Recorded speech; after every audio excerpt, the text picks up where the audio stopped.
વંદે ગુજરાત। નમસ્કાર, આજના virtual classroom training સેશનમાં હું આપ સૌનું હાર્દિક સ્વાગત કરું છું। આજના આઈટીઆઈ ખાતે ચાલતા સુપરવાઇઝર ઇન્સ્ટ્રક્ટર હું એચ મારું આઈટીઆઈ જામજોધપુરમાંથી છું।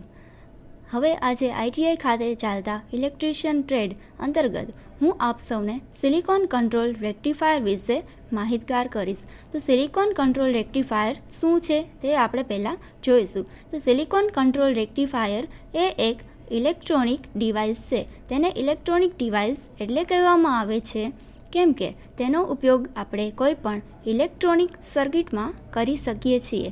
હવે આપણે સિલિકોન કંટ્રોલ રેક્ટિફાયરમાં કવર કરવાના મુદ્દાઓ ધ્યાનમાં લઈશું જે પીપીટીમાં આપણને જોવા મળે છે। સિલિકોન કંટ્રોલ રેક્ટિફાયરનું પૂરું નામ આપી દીધું છે તમને, સિલિકોન કંટ્રોલ રેક્ટિફાયર। હવે સિલિકોન કંટ્રોલ રેક્ટિફાયરના મુદ્દાઓ આપણે ધ્યાનમાં લઈશું। સિલિકોન કંટ્રોલ રેક્ટિફાયરમાં આજે આપણે સિલિકોન કંટ્રોલ રેક્ટિફાયરનો પરિચય જોઈશું। પરિચય જોયા બાદ આપણે સિલિકોન કંટ્રોલ રેક્ટિફાયરની રચના કે તે કેટલા લેયરથી, કેટલા જંક્શન અને કેટલા ટર્મિનલથી બનેલું હોય છે તે જોયા બાદ આપણે સિલિકોન કંટ્રોલ રેક્ટિફાયરનો સિમ્બોલ જોઈશું। તે સિમ્બોલમાં કેથોડ અને એનોડને કઈ રીતે દર્શાવવામાં આવે છે તે આપણે જોઈશું। ત્યારબાદ સિલિકોન કંટ્રોલ રેક્ટિફાયરનું બાયસિંગ આપણે જોઈશું। તે બાયસિંગમાં બે પ્રકારના બાયસિંગ આપણે ધ્યાનમાં લઈશું। પહેલું બાયસિંગ છે રિવર્સ બાયસિંગ અને બીજું બાયસિંગ છે ફોરવર્ડ બાયસિંગ। હવે રિવર્સ બાયસિંગ અને ફોરવર્ડ બાયસિંગ કોને કહેવાય તે આપણે આ મુદ્દામાં ધ્યાનમાં લઈશું। નેક્સ્ટ છે સિલિકોન કંટ્રોલ રેક્ટિફાયરની કાર્યપદ્ધતિ અને તેના માટેની સર્કિટ ડાયાગ્રામ। તો તે સર્કિટ ડાયાગ્રામ જોયા બાદ આપણે સિલિકોન કંટ્રોલ રેક્ટિફાયરની કાર્યપદ્ધતિ તે સર્કિટ ડાયાગ્રામ પરથી સમજીશું। તે સર્કિટ ડાયાગ્રામ 2 ટ્રાન્ઝિસ્ટર એનાલોજી તરીકે ઓળખવામાં આવે છે કેમ કે તે સર્કિટ ડાયાગ્રામમાં આપણે બે ટ્રાન્ઝિસ્ટરને જોડીએ છીએ। ત્યારબાદનો મુદ્દો છે સિલિકોન કંટ્રોલ રેક્ટિફાયરની કેરેક્ટરિસ્ટિક્સ। તો સિલિકોન કંટ્રોલ રેક્ટિફાયરની કેરેક્ટરિસ્ટિક્સ પણ બે હોય છે। પહેલી હોય છે રિવર્સ કેરેક્ટરિસ્ટિક્સ અને બીજી હોય છે ફોરવર્ડ કેરેક્ટરિસ્ટિક્સ। તો કેરેક્ટરિસ્ટિક્સ કોને કહેવામાં આવે છે? કોઈ પણ વોલ્ટેજ અને કરંટ વચ્ચેના સંબંધને આપણે ગ્રાફ પેપર ઉપર દર્શાવીએ તેને કેરેક્ટરિસ્ટિક્સ કહેવામાં આવે છે। તો તે આપણે આ મુદ્દા અંગે જોઈશું। નેક્સ્ટ છે સિલિકોન કંટ્રોલ રેક્ટિફાયરનું સ્પેસિફિકેશન। કોઈ પણ સર્કિટમાં તમે કયા પ્રકારનું સિલિકોન કંટ્રોલ રેક્ટિફાયર વાપરો છો તે નક્કી કરવા માટે આપણે સિલિકોન કંટ્રોલ રેક્ટિફાયરનું સ્પેસિફિકેશન જોવું જરૂરી બને છે। તે સ્પેસિફિકેશનની અંદર આપણે forward current, forward voltage, peak forward voltage અને પાવર ડિસિપેશનનું મૂલ્યાંકન કરીશું। નેક્સ્ટ છે સિલિકોન કંટ્રોલ રેક્ટિફાયરનું ટેસ્ટિંગ। તો કોઈ પણ સિલિકોન કંટ્રોલ રેક્ટિફાયરનું ટેસ્ટિંગ બે પ્રકારે થઈ શકે છે। પહેલું છે ઓપન સર્કિટ ટેસ્ટ અને બીજું છે શોર્ટ સર્કિટ ટેસ્ટ। આ ટેસ્ટિંગ કર્યા બાદ આપણે સિલિકોન કંટ્રોલ રેક્ટિફાયર કઈ જગ્યાએ ઉપયોગમાં લેવામાં આવે છે તે જોઈશું। તો આજના લેસનમાં આપણે આ બધા મુદ્દાઓનું મૂલ્યાંકન કરીશું। હવે સિલિકોન કંટ્રોલ રેક્ટિફાયર એ એક ઇલેક્ટ્રોનિક ડિવાઇસ કહેવામાં આવે છે કેમ કે તેનો ઉપયોગ ઇલેક્ટ્રોનિક સર્કિટમાં કરવામાં આવે છે। હવે આપણે સિલિકોન કંટ્રોલ રેક્ટિફાયરનો પરિચય નેક્સ્ટ સ્લાઇડમાં જોઈશું। તો સિલિકોન કંટ્રોલ રેક્ટિફાયર એક ઇલેક્ટ્રોનિક્સ ડિવાઇસ છે જે આપણે પહેલાં જોઈ ગયા। એ જ રીતે સિલિકોન કંટ્રોલ રેક્ટિફાયર જે એસસીઆરનું પૂરું નામ છે। નેક્સ્ટ છે સિલિકોન કંટ્રોલ રેક્ટિફાયરની મદદથી આપણે લોડ કરંટનો કંટ્રોલ પાવર લોસ વગર કરી શકાય છે। આ મુખ્ય કેરેક્ટરિસ્ટિક્સ સિલિકોન કંટ્રોલ રેક્ટિફાયરની છે કેમ કે કોઈ પણ પીએન જંક્શન દ્વારા પણ આપણે લોડ કરંટનો કંટ્રોલ કરી શકીએ છીએ। પણ પીએન જંક્શન વાપરવાથી કોઈ પણ લોડ કરંટનો કંટ્રોલ કરવામાં આવે તો તેમાં પાવર લોસની કિંમત વધારે થાય છે। એટલા માટે એસસીઆરની મદદથી કોઈ પણ પાવર લોસ વગર આપણે લોડ કરંટનો કંટ્રોલ કરી શકીએ છીએ। તો આ રીતે આપણે સિલિકોન કંટ્રોલ રેક્ટિફાયર કોઈ પણ ઇલેક્ટ્રોનિક ડિવાઇસમાં પાવર લોસ વગર વાપરી શકીએ। તો સિલિકોન કંટ્રોલ રેક્ટિફાયરના પરિચય જોયા બાદ હવે આપણે સિલિકોન કંટ્રોલ રેક્ટિફાયરની રચના જોઈશું। સિલિકોન કંટ્રોલ રેક્ટિફાયરને 4 લેયર 3 ટર્મિનલ 3 જંક્શન ડિવાઇસ કહેવામાં આવે છે કેમ કે સિલિકોન કંટ્રોલ રેક્ટિફાયર 4 લેયરનું બનેલું છે, 3 ટર્મિનલ અને 3 જંક્શનનું બનેલું હોય છે. આકૃતિમાં આપણે જોઈ શકીએ છીએ કે PNPN એટલે કે 4 લેયરનું સિલિકોન કંટ્રોલ રેક્ટિફાયર બનાવવામાં આવે છે. તો PN મટીરિયલ તરીકે આપણે સિલિકોન મટીરિયલનો ઉપયોગ કરી શકીએ છીએ. આ રીતે 4 લેયરનું સિલિકોન કંટ્રોલ રેક્ટિફાયર બનાવવામાં આવે છે. 4 લેયર હોવાથી 3 જંક્શનની રચના થાય છે, જેને આપણે જંક્શન 1 જે પહેલાં PN વચ્ચે બને છે, બીજું છે જંક્શન 2 જે વચ્ચે NP બને છે અને ત્રીજું છે જંક્શન 3. આ રીતે 3 જંક્શન સિલિકોન કંટ્રોલ રેક્ટિફાયરમાં હોય છે. પછી છે સિલિકોન કંટ્રોલ રેક્ટિફાયરમાં 3 ટર્મિનલ જે આકૃતિમાં દર્શાવવામાં આવ્યા છે. પહેલું છે એનોડ, બીજું ટર્મિનલ છે કેથોડ અને ત્રીજા ટર્મિનલને આપણે ગેટ ટર્મિનલ કહીશું. તો એનોડ ટર્મિનલ કોને કહેવામાં આવે છે? કોઈ પણ સિલિકોન કંટ્રોલ રેક્ટિફાયરના પોઝિટિવ ટર્મિનલને એનોડ કહેવામાં આવે છે. સિલિકોન કંટ્રોલ રેક્ટિફાયરના નેગેટિવ ટર્મિનલને આપણે કેથોડ તરીકે ઓળખીએ છીએ અને સિલિકોન કંટ્રોલ રેક્ટિફાયરના ફાયરિંગ કરંટ જ્યાંથી આપણે આપવામાં આવે છે તેને આપણે ગેટ ટર્મિનલ તરીકે ઓળખીએ છીએ. કોઈપણ સિલિકોન કંટ્રોલ રેક્ટિફાયરને ચાલુ કરવું હોય તો ગેટ કરંટ આપવો જરૂરી બને છે, તેટલા માટે ગેટ ટર્મિનલ આપવામાં આવે છે. આ રીતે સિલિકોન કંટ્રોલ રેક્ટિફાયર એ 4 લેયર 3 ટર્મિનલ 3 જંક્શન ડિવાઇસ છે. હવે સિલિકોન કંટ્રોલ રેક્ટિફાયરની રચના સમજ્યા બાદ આપણે સિલિકોન કંટ્રોલ રેક્ટિફાયરનો સિમ્બોલ જોઈશું કે એનોડ અને કેથોડને દર્શાવવા માટે કયા પ્રકારના સિમ્બોલ રાખવામાં આવે છે. તો સિલિકોન કંટ્રોલ રેક્ટિફાયરનો સિમ્બોલ આકૃતિમાં તમે જોઈ શકો છો કે એક ત્રિકોણ દર્શાવવામાં આવ્યો છે અને ત્રિકોણની પાછળ ઊભો લીટો દર્શાવવામાં આવેલ છે, જેને એનોડ, કેથોડ અને ગેટ તરીકે દર્શાવવામાં આવેલ છે. તો સિલિકોન કંટ્રોલ રેક્ટિફાયરનો જે પોઝિટિવ ટર્મિનલ છે તે ત્રિકોણ વડે દર્શાવવામાં આવે છે અને તેને આપણે એનોડ કહીએ છીએ. તેનો બીજો ટર્મિનલ જે કે નેગેટિવ ટર્મિનલ કહીએ છીએ તે કેથોડ તરીકે દર્શાવવામાં આવેલો છે અને જે ઊભી લીટી તરીકે સિમ્બોલમાં દર્શાવવામાં આવેલ છે. અને ત્રીજો ટર્મિનલ કે જેને આપણે ગેટ ટર્મિનલ કહીએ છીએ તે પણ કેથોડની બાજુનો સાઈડનો લીટો છે તે દર્શાવવામાં આવેલો છે. તો આ રીતે સિલિકોન કંટ્રોલ રેક્ટિફાયરનો સિમ્બોલ હોય છે. આ ક્વેશ્ચન MCQમાં અથવા તો મલ્ટિપલ ચોઇસ ક્વેશ્ચનમાં પૂછાઈ શકે કે સિલિકોન કંટ્રોલ રેક્ટિફાયરના પોઝિટિવ ટર્મિનલને શું કહેવામાં આવે છે. પછી ઓપ્શન 4 આપણને આપેલા હોય છે કે એનોડ, પછી બીજો ઓપ્શન હોય છે કેથોડ, ત્રીજો ગેટ અને ચોથો ઓપ્શન હોય છે આપેલમાંથી એક પણ નહીં. તો ત્યારે આપણને ખબર હોવી જોઈએ કે પોઝિટિવ ટર્મિનલને એનોડ કહેવામાં આવે છે. તો આ પ્રકારના સિલિકોન કંટ્રોલ રેક્ટિફાયરમાંથી મલ્ટિપલ ચોઇસ ક્વેશ્ચન પરીક્ષામાં પૂછાઈ શકે છે. હવે સિલિકોન કંટ્રોલ રેક્ટિફાયરની રચના અને સિમ્બોલ જોયા બાદ આપણે સિલિકોન કંટ્રોલ રેક્ટિફાયરની ફોરવર્ડ બાયસિંગ અને રિવર્સ બાયસિંગ જોઈશું. તો સિલિકોન કંટ્રોલ રેક્ટિફાયરના 2 પ્રકારના બાયસિંગ કરવામાં આવે છે. પહેલું છે ફોરવર્ડ બાયસિંગ અને બીજું છે reverse biasing.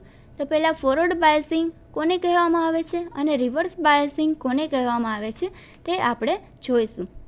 Silicon control rectifier અથવા તો કોઈ પણ PN જંક્શન હોય તેનો પોઝિટિવ છેડો એટલે કે જંક્શનનો પોઝિટિવ છેડો સપ્લાયના પોઝિટિવ છેડા સાથે જોડવામાં આવે છે અને જંક્શનના નેગેટિવ છેડાને સપ્લાયના નેગેટિવ સાથે જોડવામાં આવે તેને આપણે ફોરવર્ડ બાયસિંગ કહીએ છીએ.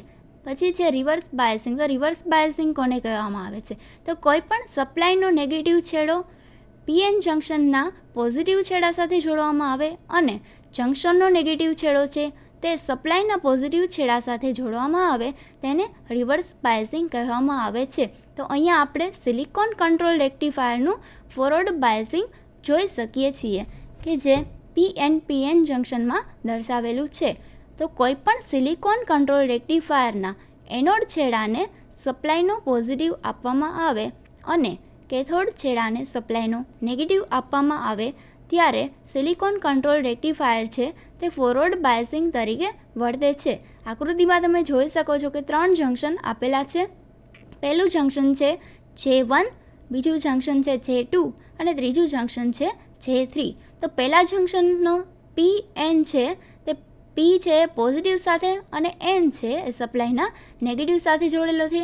તેથી જંક્શન J1 છે તે ફોરવર્ડ બાયસ તરીકે વર્ક કરે છે. હવે બીજું જંક્શન જે J2 છે, તો J2નો પહેલો ટર્મિનલ છે N એટલે કે નેગેટિવ ટર્મિનલ અને બીજો ટર્મિનલ છે P એટલે કે પોઝિટિવ ટર્મિનલ. તો જંક્શન J2નો નેગેટિવ ટર્મિનલ છે તે સપ્લાયના પોઝિટિવ છેડા સાથે જોડવામાં આવે છે અને જંક્શન J2નો P ટર્મિનલ છે તે સપ્લાયના નેગેટિવ છેડા સાથે જોડવામાં આવે છે. આથી જંક્શન J2 એટલે કે બીજું જંક્શન છે તે રિવર્સ બાયસ તરીકે વર્ક કરે છે. એવી જ રીતે ત્રીજા જંક્શનનો પોઝિટિવ છેડો એટલે કે P તે સપ્લાયના પોઝિટિવ સાથે જોડેલો છે અને નેગેટિવ છેડો એટલે કે N તે સપ્લાયના નેગેટિવ સાથે જોડવામાં આવેલ છે. તેથી જંક્શન J3 પણ ફોરવર્ડ બાયસ તરીકે વર્ક કરે છે. આમ 3 જંક્શનમાંથી 2 જંક્શન ફોરવર્ડ બાયસ તરીકે અને 1 જંક્શન રિવર્સ બાયસ તરીકે વર્ક કરવાથી આ બાયસિંગને આપણે સિલિકોન કંટ્રોલ રેક્ટિફાયરનું ફોરવર્ડ બાયસિંગ કહેવામાં આવે છે. તો કોઈ પણ સિલિકોન કંટ્રોલ રેક્ટિફાયરનું ફોરવર્ડ બાયસિંગ કરતી વખતે તેમાંથી જે કરંટ અથવા તો પ્રવાહ પસાર થાય છે તેને આપણે ફોરવર્ડ લીકેજ કરંટ કહી શકીએ છીએ. આ ફોરવર્ડ લીકેજ કરંટની કિંમત એટલી ઓછી હોય છે કે સિલિકોન કંટ્રોલ રેક્ટિફાયર કન્ડક્ટ થઈ શકતું નથી. બીજું કારણ એ છે કે ગેટ ટર્મિનલ તમે જોઈ શકો છો જે ઓપન એટલે કે ખુલ્લો રાખવામાં આવેલો છે. ગેટ ટર્મિનલની સ્વિચ છે તે ખુલ્લી રાખવામાં આવેલી છે, એટલા માટે કોઈપણ પ્રકારનો ગેટ કરંટ આપવામાં આવતો નથી. તો આ પણ બીજું કારણ હોઈ શકે કે સિલિકોન કંટ્રોલ રેક્ટિફાયર છે કન્ડક્ટ થઈ શકતું નથી. હવે ફોરવર્ડ બાયસિંગ જોયા પછી આપણે સિલિકોન કંટ્રોલ રેક્ટિફાયરનું રિવર્સ બાયસિંગ જોઈશું. તો સિલિકોન કંટ્રોલનું રિવર્સ બાયસિંગમાં તમે જોઈ શકો છો કે જંક્શન J1, J2 અને J3 તે જોડવામાં આવેલા છે એનોડના નેગેટિવ સાથે. તો પહેલો છે PN લેયરમાં P ટર્મિનલ છે એ સપ્લાયના નેગેટિવ છેડા સાથે જોડવામાં આવેલ છે અને N ટર્મિનલ છે તે સપ્લાયના પોઝિટિવ છેડા સાથે જોડવામાં આવેલ છે. આમ સિલિકોન કંટ્રોલ રેક્ટિફાયર છે એ રિવર્સ બાયસિંગ તરીકે વર્ક કરે છે. જેમાંનું પહેલું જંક્શન J1 છે તે રિવર્સ બાયસ તરીકે વર્ક કરે છે. બીજું જંક્શન J2 છે કે જેનો N ટર્મિનલ છે તે નેગેટિવ સપ્લાય સાથે જોડવામાં આવેલો છે અને P ટર્મિનલ પોઝિટિવ સપ્લાય સાથે જોડવામાં આવેલો છે. તો જંક્શન J2 છે તે ફોરવર્ડ બાયસ તરીકે વર્ક કરે છે. એવી જ રીતે જંક્શન J3 છે તે પણ રિવર્સ બાયસ તરીકે વર્ક કરે છે. આમ રિવર્સ બાયસિંગ દરમિયાન 2 જંક્શન એટલે કે J1 અને J3 જંક્શન છે તે બંને રિવર્સ બાયસમાં વર્ક કરે છે અને વચ્ચેનું જંક્શન J2 છે તે ફોરવર્ડ બાયસમાં વર્ક કરે છે. તેથી આ બાયસિંગને આપણે સિલિકોન કંટ્રોલ રેક્ટિફાયરનું રિવર્સ બાયસિંગ કહી શકીએ છીએ. તો રિવર્સ બાયસિંગ કરતી વખતે સિલિકોન કંટ્રોલ રેક્ટિફાયરમાંથી રિવર્સ લીકેજ કરંટ વહે છે. તેથી રિવર્સ લીકેજ કરંટની કિંમત પણ SCRના કન્ડક્ટિંગ કરંટ કરતાં ઓછી હોવાના કારણે સિલિકોન કંટ્રોલ રેક્ટિફાયર કન્ડક્ટ થઈ શકતું નથી અને આમાં પણ કોઈ પણ પ્રકારનો ગેટ કરંટ આપવામાં આવેલ નથી. તેથી પણ સિલિકોન કંટ્રોલ રેક્ટિફાયર તે ચાલુ થઈ શકતું નથી. તો આમાંથી ક્વેશ્ચન પૂછાઈ શકે છે MCQમાં કે કોઈપણ પ્રકારના બાયસિંગ કરતી વખતે લીકેજ કરંટ ફ્લો થવાના કારણે પણ સિલિકોન કંટ્રોલ રેક્ટિફાયર છે તે કેમ ચાલુ થઈ શકતું નથી. તો ત્યારે તે રીઝન આવી શકે કે કોઈપણ પ્રકારનો ગેટ કરંટ ન આપવાના કારણે સિલિકોન કંટ્રોલ રેક્ટિફાયર છે તે ચાલુ થઈ શકતું નથી. આમ આપણે સિલિકોન કંટ્રોલ રેક્ટિફાયરના પરિચય, રચના અને સિમ્બોલ સમજ્યા બાદ સિલિકોન કંટ્રોલ રેક્ટિફાયરના 2 પ્રકારના બાયસિંગ સમજ્યા. પહેલું છે રિવર્સ બાયસિંગ અને બીજું ફોરવર્ડ બાયસિંગ. હવે બાયસિંગ બાદ આપણે સિલિકોન કંટ્રોલ રેક્ટિફાયરની કાર્યપદ્ધતિ સમજીશું. તો સિલિકોન કંટ્રોલ રેક્ટિફાયરની કાર્યપદ્ધતિ સમજવા માટેની સર્કિટ ડાયાગ્રામ અહીંયા આપેલી છે. તો સિલિકોન કંટ્રોલ રેક્ટિફાયરની કાર્યપદ્ધતિ સમજવા માટે 2 પ્રકારના ટ્રાન્ઝિસ્ટર લેવામાં આવે છે. આકૃતિમાં દર્શાવ્યા મુજબ ટ્રાન્ઝિસ્ટર T1 અને ટ્રાન્ઝિસ્ટર T2 લેવામાં આવેલ છે. તો 2 પ્રકારના ટ્રાન્ઝિસ્ટર લેવામાં આવેલ છે. હવે આપણે જોઈશું કે ટ્રાન્ઝિસ્ટર કોને કહેવાય. તો ટ્રાન્ઝિસ્ટર પણ સિલિકોન કંટ્રોલ રેક્ટિફાયરની જેમ 3 ટર્મિનલ ડિવાઇસ છે જેમાં 3 ટર્મિનલ હોય છે. પહેલો ટર્મિનલ ઇમિટર તરીકે ઓળખવામાં આવે છે, બીજો ટર્મિનલ બેઝ તરીકે ઓળખવામાં આવે છે અને ત્રીજા ટર્મિનલને આપણે કલેક્ટર કહીએ છીએ. આમ 3 પ્રકારના ટર્મિનલથી બનેલો હોવાથી ટ્રાન્ઝિસ્ટરને પણ આપણે 3 ટર્મિનલ ડિવાઇસ કહી શકીએ છીએ. બીજું, સિલિકોન કંટ્રોલ રેક્ટિફાયરની જેમ ટ્રાન્ઝિસ્ટર પણ એક ઇલેક્ટ્રોનિક ડિવાઇસ છે જેનો ઉપયોગ આપણે ઇલેક્ટ્રોનિક સર્કિટની અંદર કરી શકીએ છીએ. ટ્રાન્ઝિસ્ટરના પ્રકાર 2 હોય છે. પહેલું છે PNP ટ્રાન્ઝિસ્ટર અને બીજું NPN ટ્રાન્ઝિસ્ટર. આકૃતિમાં તમે જોઈ શકો છો કે T1 ટ્રાન્ઝિસ્ટર છે તે PNP લેવામાં આવેલું છે અને T2 ટ્રાન્ઝિસ્ટર છે તે NPN લેવામાં આવેલ છે. તો આ પ્રકારે 2 અલગ અલગ ટ્રાન્ઝિસ્ટર લઈને આપણે સિલિકોન કંટ્રોલ રેક્ટિફાયરની કાર્યપદ્ધતિ સમજીશું. હવે કનેક્શન કઈ રીતે કરવામાં આવે છે સર્કિટ ડાયાગ્રામમાં. તો સિલિકોન કંટ્રોલ રેક્ટિફાયરની કાર્યપદ્ધતિ માટે પહેલું ટ્રાન્ઝિસ્ટર જે છે કે PNP ટ્રાન્ઝિસ્ટર છે. તો P ટર્મિનલ છે એને આપણે એમિટર તરીકે લઈશું, N ટર્મિનલને બેઝ તરીકે લઈશું અને ત્રીજો P ટર્મિનલ છે તેને કલેક્ટર તરીકે લઈશું. તો એમિટરમાંથી જે કરંટ ફ્લો થાય છે તેને આપણે એમિટર કરંટ કહીએ છીએ, બેઝમાંથી જે કરંટ ફ્લો થાય છે તેને આપણે બેઝ કરંટ કહીએ છીએ અને કલેક્ટરમાંથી જે કરંટ ફ્લો થાય તેને આપણે કલેક્ટર કરંટ કહીએ છીએ. તો ટ્રાન્ઝિસ્ટર 1માં તમે જોઈ શકો છો કે બેઝ કરંટ છે પહેલા ટ્રાન્ઝિસ્ટરનો એટલે કે IB1 પહેલા ટ્રાન્ઝિસ્ટરનો બેઝ કરંટ, એ જ IC2 એટલે કે બીજા ટ્રાન્ઝિસ્ટરનો કલેક્ટર કરંટ છે. આવું થવાનું કારણ પહેલું તો એ છે કે પહેલા ટ્રાન્ઝિસ્ટરનો બેઝ છે એ બીજા ટ્રાન્ઝિસ્ટરના કલેક્ટર સાથે જોડવામાં આવેલો છે અને એવી જ રીતે પહેલા ટ્રાન્ઝિસ્ટરનો કલેક્ટર છે તે બીજા ટ્રાન્ઝિસ્ટરના બેઝ સાથે જોડવામાં આવેલો છે. તો આ પ્રકારના કનેક્શન કરવાને લીધે પહેલા ટ્રાન્ઝિસ્ટરનો બેઝ કરંટ છે એ જ બીજા ટ્રાન્ઝિસ્ટરના કલેક્ટર કરંટ તરીકે આપણે વાપરી શકીએ છીએ. એવી જ રીતે પહેલા ટ્રાન્ઝિસ્ટરનો કલેક્ટર કરંટ એટલે કે IC1 આકૃતિમાં તમે જોઈ શકો છો કે IC1 છે એ જ બીજા ટ્રાન્ઝિસ્ટરનો બેઝ કરંટ છે એટલે કે IB2. તો આ રીતે બંને ટ્રાન્ઝિસ્ટર બેઝ કરંટ અને કલેક્ટર કરંટની કિંમત આપણને સરખી મળી શકે છે. હવે સિલિકોન કંટ્રોલ રેક્ટિફાયરની કાર્યપદ્ધતિમાં સૌપ્રથમ આપણે એનોડને પોઝિટિવ સપ્લાય એટલે કે પહેલું ટ્રાન્ઝિસ્ટર છે તેના એનોડને સપ્લાયના પોઝિટિવ છેડા સાથે જોડીશું અને કેથોડ છે તેને સપ્લાયના નેગેટિવ છેડા સાથે જોડીશું.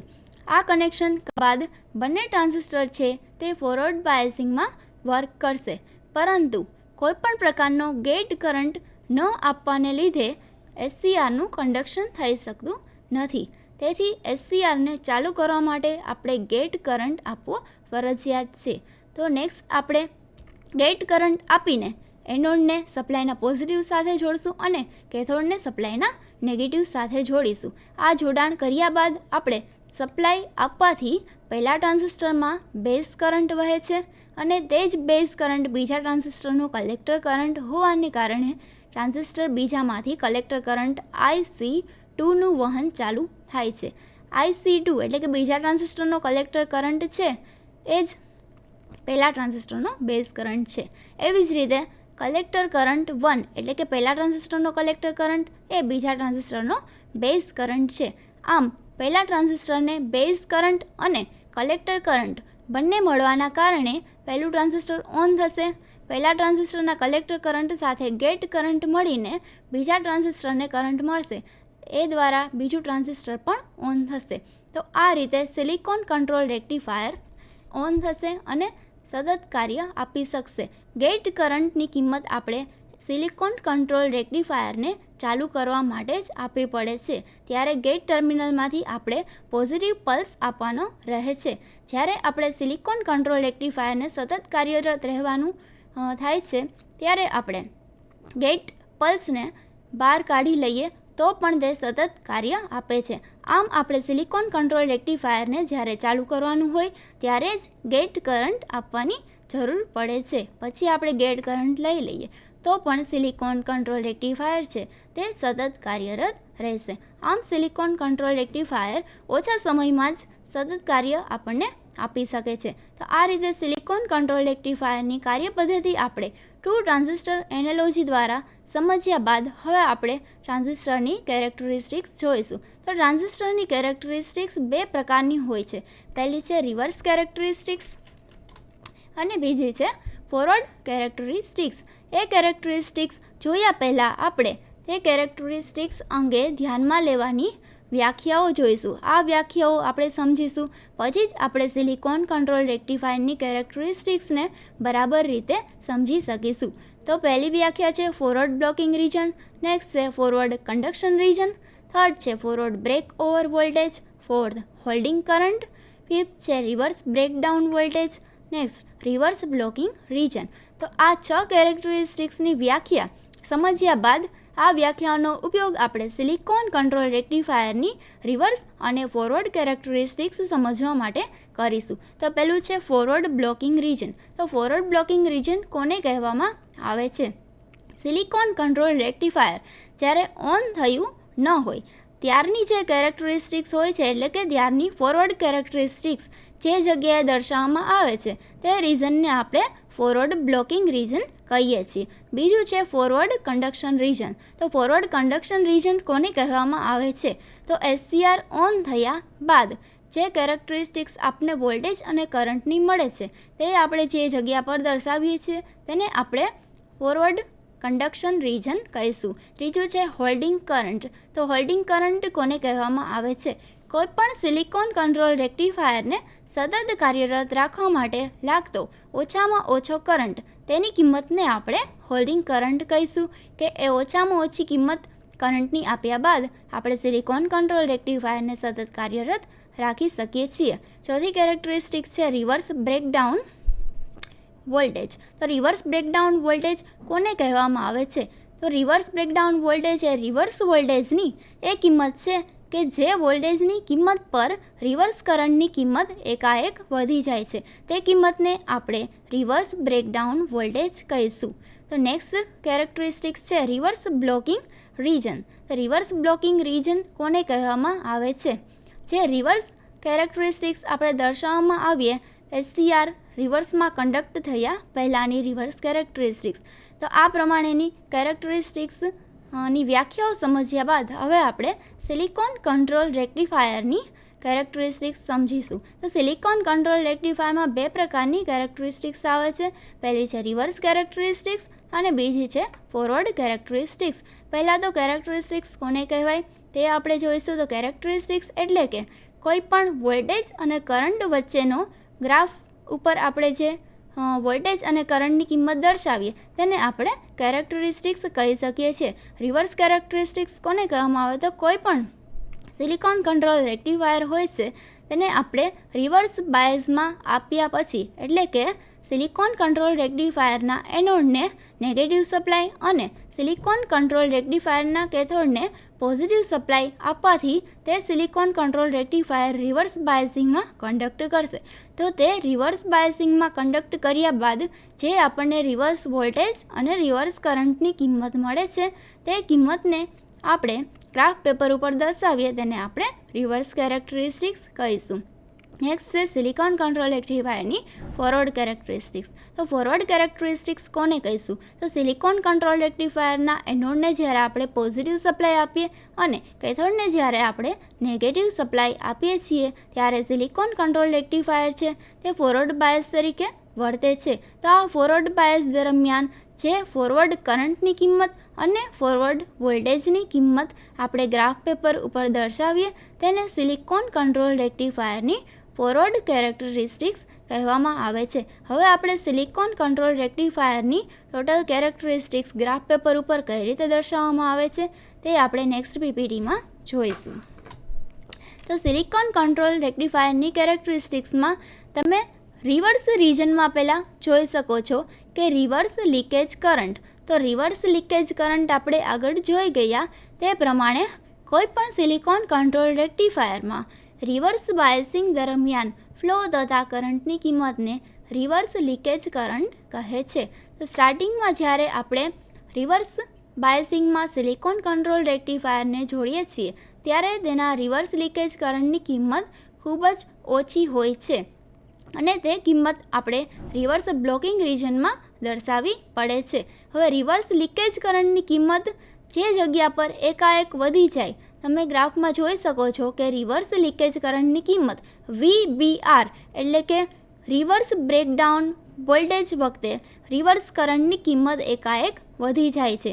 તો આપણે વ્યાખ્યાઓમાં જોઈ ગયા કે રિવર્સ બ્રેકડાઉન વોલ્ટેજની કિંમત એવી કિંમત હોય છે કે જે જગ્યા પર આપણે રિવર્સ કરંટની કિંમત એકાએક વધેલી જોવા મળે છે.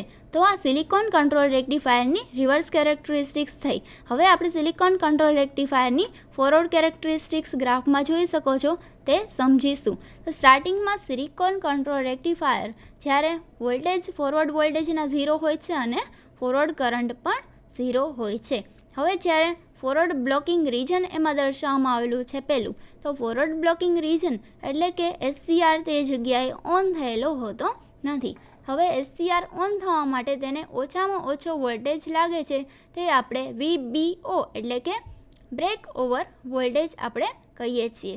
તો બ્રેક ઓવર વોલ્ટેજની કિંમત આપવાથી આપણે સિલિકોન કંટ્રોલ રેક્ટિફાયરને ઓન કરી શકીએ છીએ.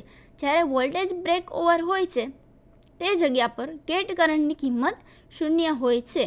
તો ગેટ કરંટની કિંમત 0થી આપણે જેમ વધારીએ ગ્રાફમાં દેખાડ્યા મુજબ કે IG1, તો IG એટલે કે ગેટ કરંટ જ્યારે 0 હશે ત્યારે વોલ્ટેજની કિંમત બ્રેક ઓવર વોલ્ટેજ જેટલી હશે. તો બ્રેક ઓવર વોલ્ટેજ પર ગેટ કરંટની કિંમત 0 હોય છે અને બ્રેક ઓવર વોલ્ટેજની કિંમત જે છે તે નોર્મલ કરંટ વોલ્ટેજની કિંમત કરતાં ખૂબ જ વધુ હોવાથી આપણે બ્રેક ઓવર વોલ્ટેજ આપવો ખૂબ જ વ્યાજબી નથી. એટલા માટે ગેટ કરંટની કિંમત આપણે વધારવાથી ઓછા વોલ્ટેજ પર આપણે સિલિકોન કંટ્રોલ રેક્ટિફાયરને ઓન કરી શકીએ છીએ. તો ગેટ કરંટની કિંમત તમને ગ્રાફમાં વધેલી જોવા મળે છે કે જે IG1, IG2 અને સૌથી વધારેમાં વધારે કિંમત લાવવામાં આવી છે જે દર્શાવવામાં આવેલી છે IG3.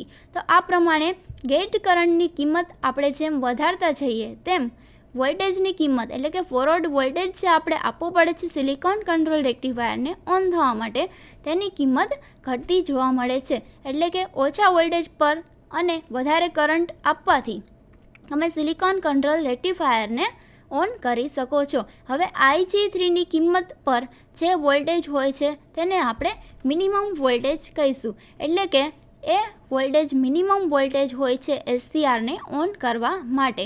એ મિનિમમ વોલ્ટેજ કરતાં જો તમે ઓછી કિંમતનો વોલ્ટેજ આપો અને જો ગેટ કરંટની કિંમત વધારે હોય તો પણ સિલિકોન કંટ્રોલ રેક્ટિફાયર ઓન થઈ શકતું નથી. તો તે વોલ્ટેજની કિંમતને આપણે મિનિમમ વોલ્ટેજ કહીએ છીએ. તો આ રીતે જેમ ગેટ કરંટની કિંમત વધારતા છે તેમ આપણે ઓછા વોલ્ટેજ પર સિલિકોન કંટ્રોલ રેક્ટિફાયરને ઓન કરી શકીએ છીએ. બીજું ગ્રાફમાં તમે જોઈ શકો છો કે holding current.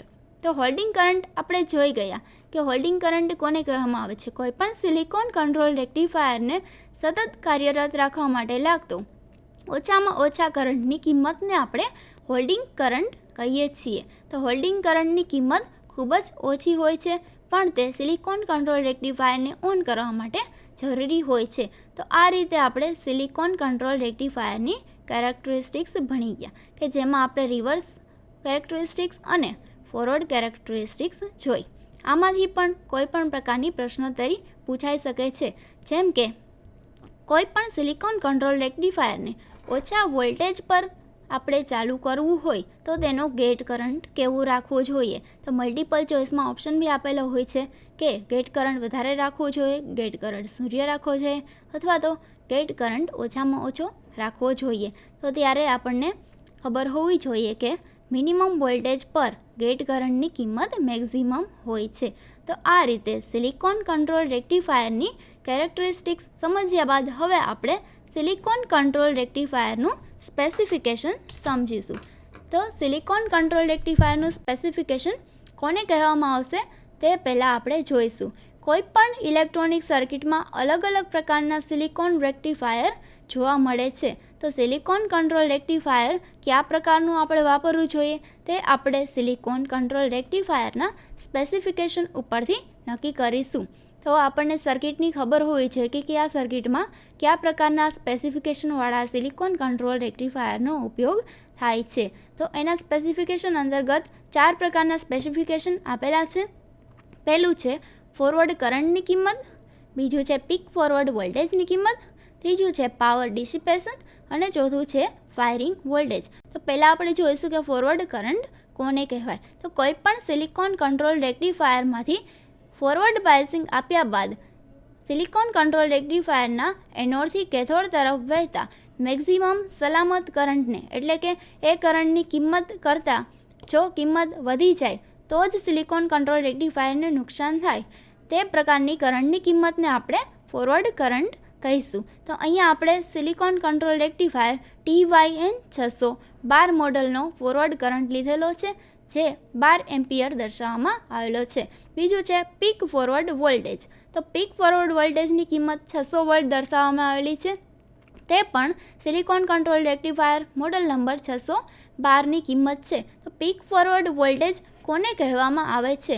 Peak forward voltage એટલે કે કોઈ પણ ફોરવર્ડ બાયસિંગ દરમિયાન મેક્સિમમ વોલ્ટેજની કિંમત કે જે આપણે એનોડ અને કેથોડ વચ્ચે આપીએ છીએ તેને આપણે પીક ફોરવર્ડ વોલ્ટેજ તરીકે ઓળખીએ છીએ. તો અહીંયા આપણે મોડલ નંબર 612નો વોલ્ટેજ જોયો કે 600 વોલ્ટ મેક્સિમમ આપવાથી સિલિકોન કંટ્રોલ રેક્ટિફાયરમાં કોઈપણ પ્રકારનું નુકસાન થઈ શકતું નથી. ત્રીજું છે પાવર ડિસિપેશન. તો પાવર ડિસિપેશન કોને કહેવાય છે?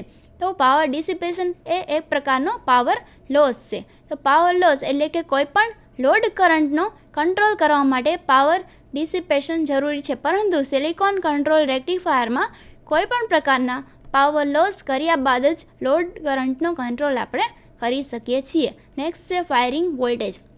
Firing voltage silicon control rectifier 612 મોડલનો 1.3 volt દર્શાવવામાં આવ્યો છે.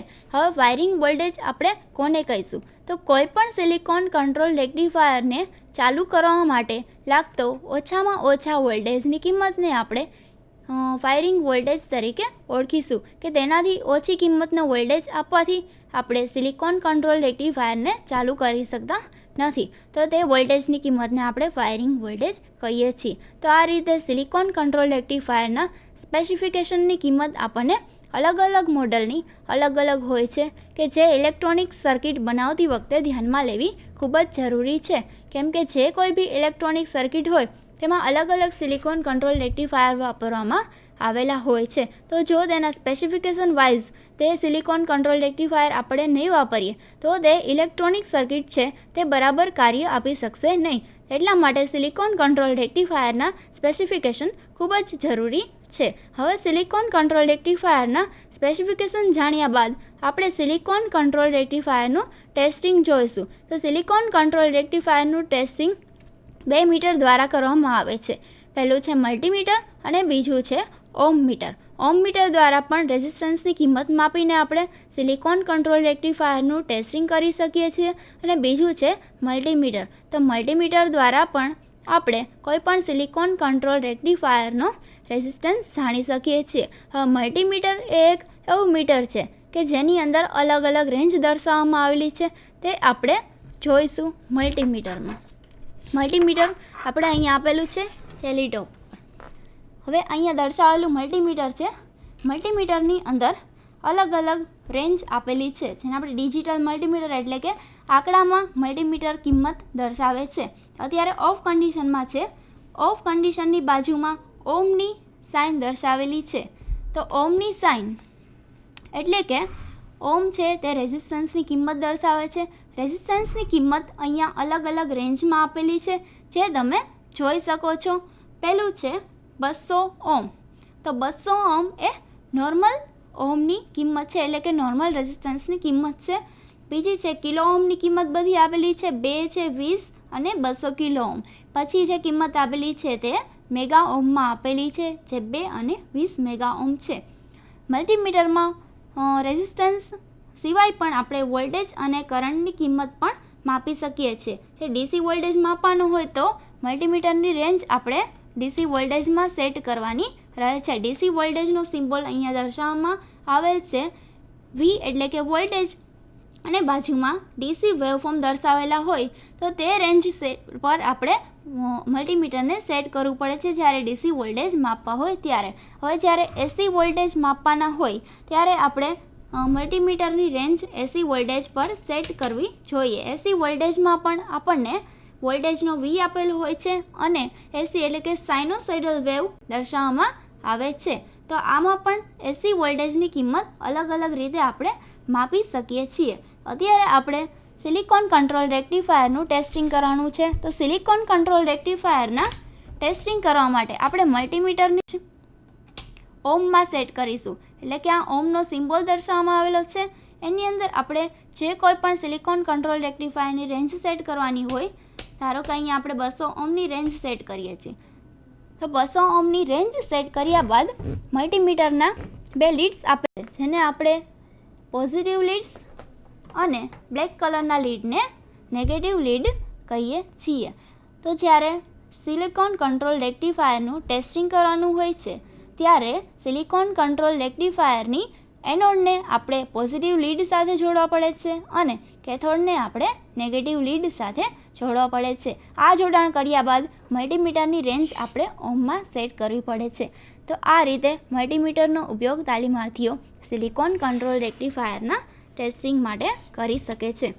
હવે આપણે જોઈશું કે સિલિકોન કંટ્રોલ રેક્ટિફાયરના ટેસ્ટિંગ કેટલી પ્રકારે થઈ શકે છે. તો 2 પ્રકારના સિલિકોન કંટ્રોલ રેક્ટિફાયરના ટેસ્ટિંગ આપણે કરી શકીએ છીએ. પહેલું છે ઓપન સર્કિટ ટેસ્ટ અને બીજું છે શોર્ટ સર્કિટ ટેસ્ટ. તો કોઈ પણ સિલિકોન કંટ્રોલ રેક્ટિફાયરના 2 ટેસ્ટ કર્યા બાદ આપણે સમજી શકીએ છીએ કે સિલિકોન કંટ્રોલ રેક્ટિફાયરની કન્ડિશન સારી છે કે ખરાબ. જો ખરાબ કન્ડિશનમાં સિલિકોન કંટ્રોલ રેક્ટિફાયર હોય તો આપણે તેને ચેન્જ કરી શકીએ છીએ. તો હવે આપણે સિલિકોન કંટ્રોલ રેક્ટિફાયરના ટેસ્ટિંગ વિશે માહિતી મેળવીશું. સિલિકોન કંટ્રોલ રેક્ટિફાયરનું ટેસ્ટિંગ આકૃતિમાં દર્શાવ્યા પ્રમાણે કેથોડ અને ગેટ ટર્મિનલ સાથે આપણે મલ્ટીમીટર જોડેલું છે. નેક્સ્ટ છે સિલિકોન કંટ્રોલ રેક્ટિફાયરનું ઓપન સર્કિટ ટેસ્ટ. તો કોઈપણ સિલિકોન કંટ્રોલ રેક્ટિફાયરનું ઓપન સર્કિટ ટેસ્ટ આપણે કઈ રીતે કરી શકીએ છીએ. ગેટને પોઝિટિવ પલ્સ આપ્યા બાદ પણ, એટલે કે સિલિકોન કંટ્રોલ રેક્ટિફાયરનો જે ગેટ ટર્મિનલ છે તેને પોઝિટિવ પલ્સ આપ્યા પછી પણ સિલિકોન કંટ્રોલ રેક્ટિફાયર કન્ડક્ટ ન થાય તો આપણે સિલિકોન કંટ્રોલ રેક્ટિફાયર ઓપન છે તેમ કહી શકીએ. એટલે કે કોઈ પણ ગેટને પોઝિટિવ પલ્સ આપ્યા બાદ તેમાંથી કરંટનું વહન ચાલુ થાય છે, પરંતુ સર્કિટ જો ઓપન હોય તો તેમાંથી કોઈ પણ જાતનો પ્રવાહ પસાર થઈ શકતો નથી. તેથી એવી સર્કિટને આપણે ઓપન સર્કિટ ટેસ્ટ કહી શકીએ છીએ. નેક્સ્ટ છે સિલિકોન કંટ્રોલ રેક્ટિફાયરની શોર્ટ સર્કિટ ટેસ્ટ. તો સિલિકોન કંટ્રોલ રેક્ટિફાયરમાં શોર્ટ સર્કિટ ટેસ્ટ આપણે કઈ રીતે કરી શકીએ તે આપણે જોઈશું. મલ્ટીમીટરને સિલિકોન કંટ્રોલ રેક્ટિફાયર સાથે જોડ્યા બાદ ગેટને પોઝિટિવ પલ્સ આપ્યા વગર જ જો મલ્ટીમીટર છે તે ઓછો રેઝિસ્ટન્સ દર્શાવે તો સિલિકોન કંટ્રોલ રેક્ટિફાયર શોર્ટ છે તેમ આપણે કહી શકીએ. તો આ રીતે સિલિકોન કંટ્રોલ રેક્ટિફાયરનું ટેસ્ટિંગ આપણે 2 રીતે કરી શકીએ છીએ, ઓપન સર્કિટ ટેસ્ટ અને શોર્ટ સર્કિટ ટેસ્ટ. આ ટેસ્ટિંગ દ્વારા આપણે જાણી શકીએ છીએ કે સર્કિટ ઓપન છે કે શોર્ટ. હવે સિલિકોન કંટ્રોલ રેક્ટિફાયરના ટેસ્ટિંગ જાણ્યા બાદ આપણે સિલિકોન કંટ્રોલ રેક્ટિફાયરનો ઉપયોગ કઈ જગ્યાએ કરી શકીએ તે જોઈશું. તો સિલિકોન કંટ્રોલ રેક્ટિફાયરના ઉપયોગ ઘણી બધી ઇલેક્ટ્રોનિક સર્કિટમાં થાય છે, જે એક પછી એક આપણે જોઈશું. પહેલું છે સ્વિચિંગ તરીકે. કોઈ પણ ઇલેક્ટ્રિકલ ડિવાઇસ હોય તો તેમાં આપણે નોર્મલી સ્વિચનો ઉપયોગ કરી શકીએ છીએ, પરંતુ ઇલેક્ટ્રોનિક સર્કિટ હોય તેમાં સ્વિચિંગ તરીકે આપણે સિલિકોન કંટ્રોલ રેક્ટિફાયરનો ઉપયોગ કરી શકીએ છીએ, જેનાથી ઇલેક્ટ્રોનિક સર્કિટ આપણે ઓન અથવા ઓફ કરી શકીએ છીએ. નેક્સ્ટ છે ડીસી મોટર સ્પીડ કંટ્રોલમાં. કોઈ પણ ડીસી મોટર હોય તેનો આપણે સ્પીડ કંટ્રોલ કરવો છે.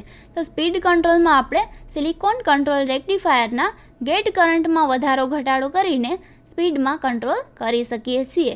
નેક્સ્ટ છે રેગ્યુલેટેડ પાવર સપ્લાયમાં. કોઈ પણ પાવર સપ્લાય કે જે રેગ્યુલેટેડ પાવર સપ્લાય હોય આવતો હોય તો તેને કંટ્રોલ કરવા માટે પણ સિલિકોન કંટ્રોલ રેક્ટિફાયર વપરાય છે. નેક્સ્ટ છે ફૂલ વેવ કંટ્રોલ રેક્ટિફાયરમાં. તો ફૂલ વેવ એસી જે આવતો હોય તેમાંથી ફૂલ વેવ ડીસીમાં જો આપણે ચેન્જ કરવો હોય તો તે કંટ્રોલ સર્કિટમાં પણ આપણે સિલિકોન કંટ્રોલ રેક્ટિફાયરનો ઉપયોગ કરી શકીએ છીએ. નેક્સ્ટ છે એસી પાવર ફેઝ કંટ્રોલમાં. તો એસી પાવર 3 ફેઝ સર્કિટ જો હોય તો દરેક ફેઝનો પાવર કંટ્રોલ આપણે સિલિકોન કંટ્રોલ રેક્ટિફાયરથી કરી શકીએ છીએ. નેક્સ્ટ છે લોજિક અને ડિજિટલ સર્કિટ. તો લોજિક અને ડિજિટલ સર્કિટ કોઈ પણ ઇલેક્ટ્રોનિક ડિવાઇસ જેમ કે કોમ્પ્યુટરમાં પણ લોજિક અને ડિજિટલ સર્કિટ હોય છે, તો તેની અંદર આપણે સિલિકોન કંટ્રોલ રેક્ટિફાયરનો ઉપયોગ કરી શકીએ છીએ. નેક્સ્ટ છે પાવર કંટ્રોલમાં કોઈપણ પ્રકારના પાવરને આપણે કંટ્રોલ કરવો હોય તો તે આપણે SCR દ્વારા કરી શકીએ છીએ. તો આ રીતે આપણે સિલિકોન કંટ્રોલ રેક્ટિફાયરના ઉપયોગ અલગ અલગ ઇલેક્ટ્રોનિક ડિવાઇસમાં કરી શકીએ છીએ. આપણે આજના લેસનમાં સિલિકોન કંટ્રોલ રેક્ટિફાયરનો પરિચય મેળવ્યો કે એ એક ઇલેક્ટ્રોનિક ડિવાઇસ છે. નેક્સ્ટ સિલિકોન કંટ્રોલ રેક્ટિફાયરની રચના જોઈ કે silicon control rectifier 4 layer 3 terminal અને 3 જંક્શન ડિવાઇસ છે. એ જોયા બાદ આપણે સિલિકોન કંટ્રોલ રેક્ટિફાયરનો સિમ્બોલ જોયો કે એનોડ અને કેથોડને કઈ રીતે દર્શાવવામાં આવે છે. તે જોયા બાદ આપણે સિલિકોન કંટ્રોલ રેક્ટિફાયરની કાર્યપદ્ધતિ સમજ્યા. કાર્યપદ્ધતિ સાથે સાથે આપણે રિવર્સ બાયસિંગ અને ફોરવર્ડ બાયસિંગનો અભ્યાસ પણ કર્યો. કઈ રીતે આપણે સિલિકોન કંટ્રોલ રેક્ટિફાયરને ગેટ પલ્સ આપીને ઓન કરી શકીએ છીએ તે પણ આપણે 2 ટ્રાન્ઝિસ્ટર એનાલોજી દ્વારા સમજ્યા. સિલિકોન કંટ્રોલ રેક્ટિફાયરની કાર્યપદ્ધતિ સમજ્યા બાદ આપણે તેની કેરેક્ટરિસ્ટિક્સનો અભ્યાસ કર્યો. કેરેક્ટરિસ્ટિક્સની અંદર આપણે રિવર્સ કેરેક્ટરિસ્ટિક્સ અને ફોરવર્ડ કેરેક્ટરિસ્ટિક્સનો અભ્યાસ કર્યો. આ કેરેક્ટરિસ્ટિક્સના અભ્યાસ કર્યા બાદ આપણે સિલિકોન કંટ્રોલ રેક્ટિફાયરના સ્પેસિફિકેશન જોયા. સ્પેસિફિકેશનની અંદર peak forward voltage, forward current, power dissipation અને તેના બ્રેકડાઉન વોલ્ટેજ અંગેની માહિતી મેળવી. તો સ્પેસિફિકેશન બાદ આપણે સિલિકોન કંટ્રોલ રેક્ટિફાયરનું ટેસ્ટિંગ કઈ રીતે કરીએ અથવા મલ્ટીમીટર અને ઓહમમીટરનો ઉપયોગ કરીને આપણે સિલિકોન કંટ્રોલ રેક્ટિફાયરનું ટેસ્ટિંગ કરી શકીએ છીએ તે જોયું. ટેસ્ટિંગ બાદ આપણે સિલિકોન કંટ્રોલ રેક્ટિફાયરના ઉપયોગો જોયા કે કઈ કઈ સર્કિટમાં આપણે સિલિકોન કંટ્રોલ રેક્ટિફાયરનો ઉપયોગ કરી શકીએ છીએ. હવે આપણે આ બધી માહિતી મેળવ્યા બાદ સિલિકોન કંટ્રોલ રેક્ટિફાયરમાંથી કયા પ્રકારની પ્રશ્નોત્તરી પૂછાઈ શકશે તે આપણે નેક્સ્ટ PPTમાં જોઈશું. તો પ્રશ્નોત્તરીમાં પહેલો પ્રશ્ન છે સિલિકોન કંટ્રોલ રેક્ટિફાયર એટલે કે SCRનું પૂરું નામ જણાવો. તો તે આપણે આખા લેસનમાં રિપીટ થયું છે જે સિલિકોન કંટ્રોલ રેક્ટિફાયર કહેવામાં આવે છે. નેક્સ્ટ છે સિલિકોન કંટ્રોલ રેક્ટિફાયરમાં કેટલા ટર્મિનલ્સ હોય છે. તો સિલિકોન કંટ્રોલ રેક્ટિફાયર્સમાં 3 ટર્મિનલ્સ હોય છે જેને આપણે એનોડ, કેથોડ અને ગેટ તરીકે ઓળખવામાં આવે છે. નેક્સ્ટ ક્વેશ્ચન છે સિલિકોન કંટ્રોલ રેક્ટિફાયરમાં જંક્શનની સંખ્યા જણાવો. તો જંક્શનની સંખ્યા સિલિકોન રેક્ટિફાયરમાં 3 હોય છે જેને આપણે J1, J2 અને J3 તરીકે દર્શાવી શકીએ છીએ. કોઈપણ બાયસિંગમાં કોઈપણ 2 જંક્શન રિવર્સ બાયસમાં અને 1 જંક્શન ફોરવર્ડ બાયસમાં હોય છે તેને આપણે રિવર્સ બાયસિંગ કહીએ છીએ. અને 2 જંક્શન ફોરવર્ડ બાયસમાં અને 1 જંક્શન જો રિવર્સ બાયસમાં હોય તો તેને આપણે ફોરવર્ડ બાયસિંગ કહીએ છીએ. તો નેક્સ્ટ ક્વેશ્ચન છે સિલિકોન કંટ્રોલ રેક્ટિફાયરમાં કેટલા લેયર હોય છે. તો તે સિલિકોન કંટ્રોલ રેક્ટિફાયર 4 લેયરનું બનેલું છે જેને આપણે PN લેયર તરીકે ઓળખી શકીએ છીએ. નેક્સ્ટ ક્વેશ્ચન છે ફોરવર્ડ બાયસ એટલે શું. તો સિલિકોન કંટ્રોલ રેક્ટિફાયરના એનોડ ટર્મિનલને સપ્લાયના પોઝિટિવ સાથે અને સિલિકોન કંટ્રોલ રેક્ટિફાયરના કેથોડ ટર્મિનલને સપ્લાયના નેગેટિવ સાથે જોડવામાં આવે ત્યારે silicon control rectifier forward bias બને છે. નેક્સ્ટ છે રિવર્સ બાયસ એટલે શું. તો રિવર્સ બાયસ એટલે કોઈ પણ સિલિકોન કંટ્રોલ રેક્ટિફાયરનો એનોડનો છેડો સપ્લાયના નેગેટિવ સાથે અને SCRનો કેથોડનો છેડો સપ્લાયના પોઝિટિવ સાથે જોડવામાં આવે ત્યારે તે રિવર્સ બાયસ તરીકે કન્ડક્ટ કરે છે. નેક્સ્ટ ક્વેશ્ચન છે ટ્રાન્ઝિસ્ટરમાં કેટલા ટર્મિનલ હોય છે. તો ટ્રાન્ઝિસ્ટરમાં 3 ટર્મિનલ હોય છે અને કયા કયા. તો પહેલા ટર્મિનલને આપણે ઇમિટર કહીએ છીએ, બીજા ટર્મિનલને બેઝ અને ત્રીજા ટર્મિનલને કલેક્ટર કહેવામાં આવે છે. નેક્સ્ટ ક્વેશ્ચન છે હોલ્ડિંગ કરંટ કોને કહે છે.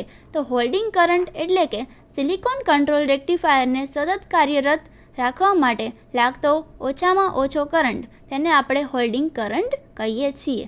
નેક્સ્ટ છે સિલિકોન કંટ્રોલ રેક્ટિફાયરનું ટેસ્ટિંગ કેટલી રીતે કરવામાં આવે છે. તો સિલિકોન કંટ્રોલ રેક્ટિફાયરના ટેસ્ટ આપણે મલ્ટીમીટર અને ઓહમમીટર બંને દ્વારા કરી શકીએ છીએ અને 2 પ્રકારના ટેસ્ટિંગ હોય છે. પહેલું છે શોર્ટ સર્કિટ ટેસ્ટ અને બીજું છે ઓપન સર્કિટ ટેસ્ટ. નેક્સ્ટ છે સિલિકોન કંટ્રોલ રેક્ટિફાયરનો ઉપયોગ ક્યાં થાય છે. તો સિલિકોન કંટ્રોલ રેક્ટિફાયરનો ઉપયોગ દરેક ઇલેક્ટ્રોનિક સર્કિટમાં થાય છે જેમ કે પાવર કંટ્રોલ સર્કિટમાં, ડિજિટલ અને લોજિકલ સર્કિટમાં, DC પાવરમાં, રેગ્યુલેટેડ પાવર સપ્લાયમાં દરેક જગ્યાએ આપણે સિલિકોન કંટ્રોલ રેક્ટિફાયરનો ઉપયોગ કરી શકીએ છીએ. તો આ રીતે આજના લેસનમાંથી દરેક તાલીમાર્થીઓને સિલિકોન કંટ્રોલ રેક્ટિફાયરનું ટેસ્ટિંગ કઈ રીતે કરવું તે સ્કિલ ડેવલપ થશે. અને સિલિકોન કંટ્રોલ રેક્ટિફાયર જો કોઈને ખરીદી કરવી હોય તો તેના સ્પેસિફિકેશનની જાણકારી ખૂબ જ મહત્ત્વપૂર્ણ છે. તો આ રીતે સિલિકોન કંટ્રોલ રેક્ટિફાયરની બધી માહિતી પૂરી કર્યા બાદ આજના લેસનની હું પૂર્ણાહુતિ કરું છું. આભાર.